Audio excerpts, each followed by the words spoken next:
Alright, to get this started, there's a pulley wheel on the bottom of the tractor that has a lip broken off of it. So the belt will fall down if you don't put it up onto that wheel. So you go under here, and it's right here.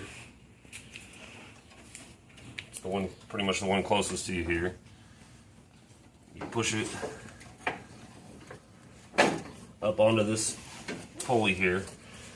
Once it's on there and you start the blades, it will engage and it'll stay on there at least until you shut the blades off. So you have to do that pretty much once when you start the mower, and then when you stop, the next time you do it, you have to do that again. It's not that big a deal. It's probably a pretty cheap part if you want to replace it. I imagine it can't be more than 20 bucks. I just never got around to it because it wasn't that big a deal.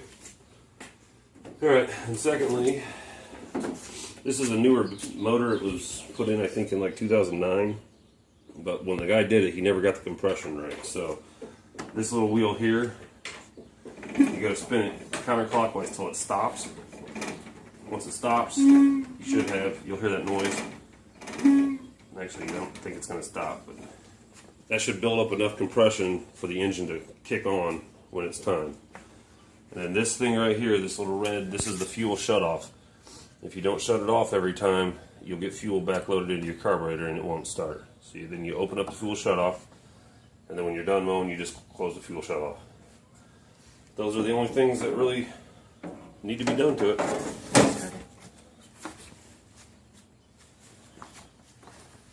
Let's do all that. Get on it.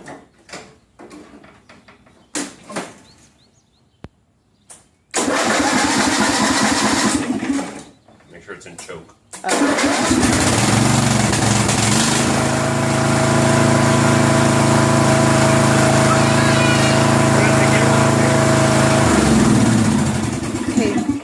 So he said make sure it's in choke. Yep. And that's this thing right here. Yeah, I held down the brake. I think you have to hold down the brake to start it. Make sure it's in choke. You push this up to where it says choke. Turn the key. It's right down here. Okay. Once you get it started, take it out of choke. Then over here, where you put it in gear, obviously reverse, neutral, and then the faster you go. 6 is pretty fast, but whatever you're comfortable with.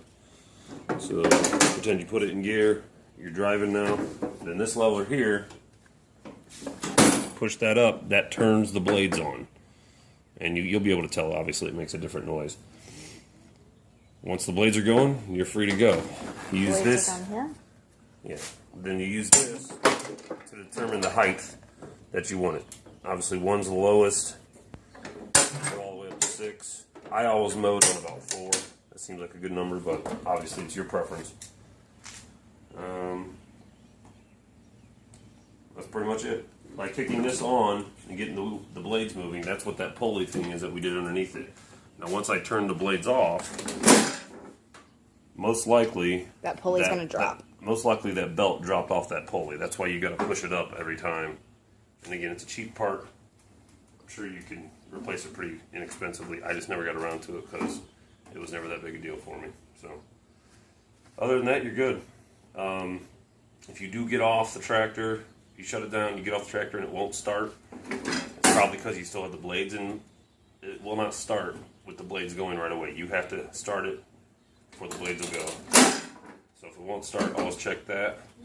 And it's got a safety. If you get off of it while it's still running, it will die. The mower will die. It's got these here have to be making contact to metal in order for it to run. So if you ever get off of it while it's running, the mower will die, and it won't start unless someone's sitting on the chair. So you can't just walk up to it and start it. You have to have the weight on this. Other than that, there's really nothing more to know.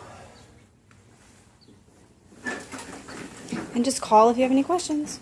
Yeah, call if any questions. Okay.